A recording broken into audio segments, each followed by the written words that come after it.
Ravulapalem town, అదేవిధంగా Ravulapalem rural circle, Atreyapuram, Kothapeta, Alamuru police స్టేషన్లో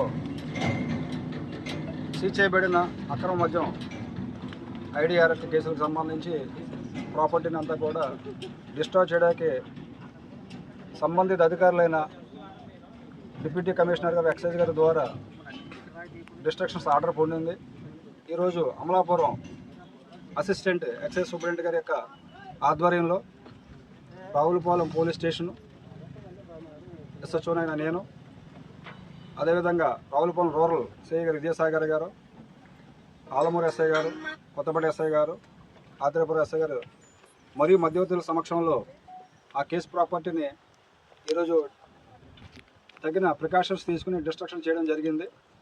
అందులో భాగంగా టోటల్గా 296 కేసుల్లో ఉన్న ప్రాపర్టీని, మద్యం బాటిల్స్లను, duty paid, non duty paid liquor బాటిల్స్ని, అదేవిధంగా ఐడిఆర్ఎక్ని డిస్ట్రాయ్ చేయడం జరిగింది. ఇందులో ఐడిఆర్ఎక్ వచ్చి 1944.5 లీటర్లుగా గుర్తించడం జరిగింది. అదేవిధంగా ఎన్డీపీఎల్ బాటిల్స్ వచ్చి 9456 బాటిల్స్ ఎన్డీపీఎల్ బాటిల్స్ని డిస్ట్రాయ్ చేయడం జరిగింది. అదేవిధంగా డ్యూటీ పెయిడ్ 2231 బాటిళ్లను డిస్ట్రాయ్ చేయడం జరిగింది.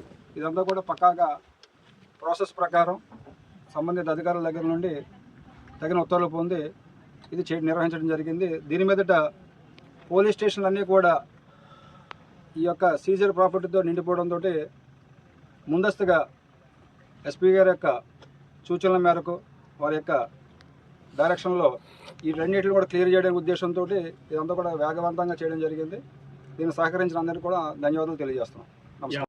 ఎప్పటికప్పుడు తాజా సమాచారం కోసం మా ఛానల్ ను సబ్స్క్రైబ్ చేయండి, లైక్ చేయండి, షేర్ చేయండి.